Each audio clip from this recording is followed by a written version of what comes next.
My name is Keegan Borges. I am a digital marketer, brander, and I've been passionate about cars since the beginning of time. Like, as far as I can remember, when I was a kid, my dad used to take me to the auto show in Toronto. I think maybe as young as 4 or 5, just walking around with him, seeing his favorite cars and, getting to choose some of my own.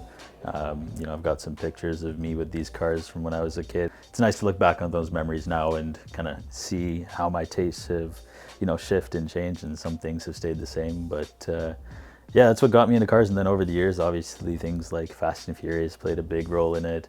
I love, shifting a 25 speed manual car as fast as they go down the track. But yeah, Fast and Furious, any type of games. And then obviously I had friends who were into cars as well. Those things sort of rub off on you, and it's a good passion to have. To learn about cars, it's good to learn how to do things with your hands. Oil changes, tire changes, brakes, all that sort of stuff.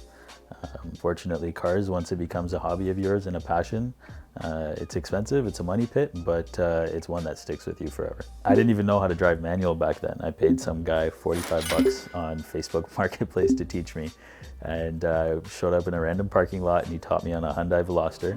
And good lesson, good guy. Thankfully, everything went smoothly, but I learned the rest of driving manual on the actual test drives. I was stalling out in intersections and getting funny looks from the salesmen and all that. When I test drove my first car, which was a 2006 Audi A4, the B7 generation, it was a interesting spec. It was what my friends called like the old man spec.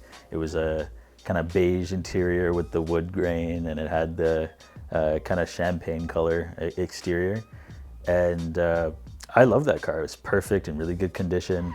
And unfortunately, 3 months in, I got rear-ended. I got a manual car as my first car because that's all I ever wanted to drive since I watched Fast and Furious. There's something about driving a manual transmission that just connects you to the car. I know it's not as fast, and don't come at me in the comments, I drive a DSG now. There's something about, hitting that perfect downshift, rev match, coming around a corner when you're driving through the, I won't say canyons, but through the, curvy roads and stuff like that. There's nothing like it. So after my 2006 car, I had it for 3 months, like I said, and then I got rear-ended, unfortunately. And I got screwed over by insurance because they didn't give me enough money. I paid, I think, 10.5K for it. They were trying to give me 3K. So fought with them. And fortunately, I ended up walking away with about 5K there. So I test drove a bunch of different cars in between that period. And honestly, nothing felt the same or right until I test drove the newer version of that car, which was basically a 2008 B7, so same generation, just a newer model of it. This one was a little bit of a nicer spec. It had the black interior, black leather, silver trim, and the kind of gray exterior. So that was my car for the next 3-4 years. So another manual transmission. I had everything done to that car. I lowered it. I had some nice BBS rims. The reps, obviously, I was in school, so I can't afford some real expensive rims, but had a nice exhaust, had it lowered. Yeah, I enjoyed that car. Drove it all throughout the seasons. Then, unfortunately, it came time to let that one go. I wanted to get in something a little bit newer.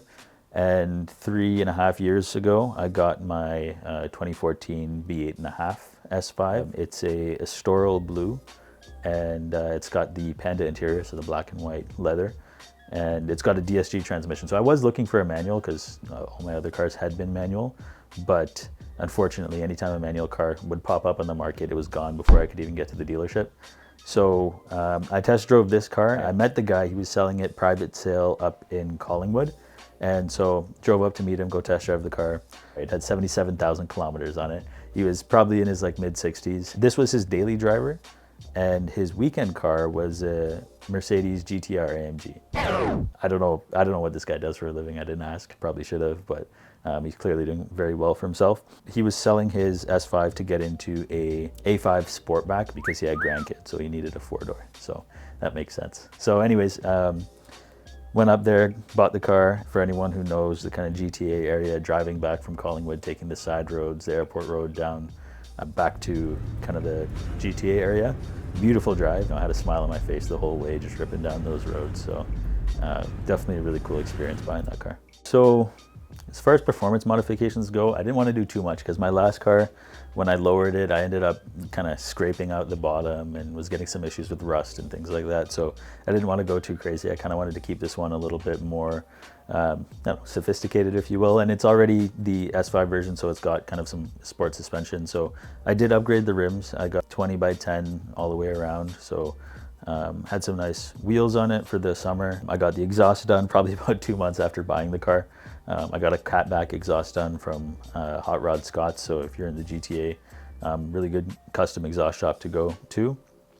So we did a custom Y-pipe exhaust with vibrant resonators on it, and I love the sound. It sounds, I think, phenomenal. You get little DSG farts when you're shifting through the gears, which is always fun to hear. And then more recently, I installed a cold air intake, which lets the supercharger breathe a little bit. It's a 3-liter V6, and it really opens it up when you put an intake on it. You can hear the whine, and even when you're downshifting, you can hear it go. That's something I definitely wanted to do.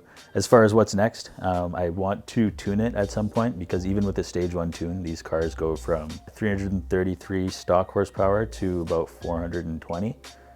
Which is a pretty insane jump for just a stage 1 tune with no other external mods. So that might be it, though. I think I might kind of cut it off there because I don't want to get into too much else and risk the reliability of the car. I've been to a few meets with it, some in Markham, and then previously I used to go to a few cars and coffee meets with some friends, and that's one of the things that I love about the car community is everybody who's passionate about cars is usually pretty open to kind of connecting with some of those friends. Ended up becoming some of my closest friends, so that's just one of the beauties of being in the car world.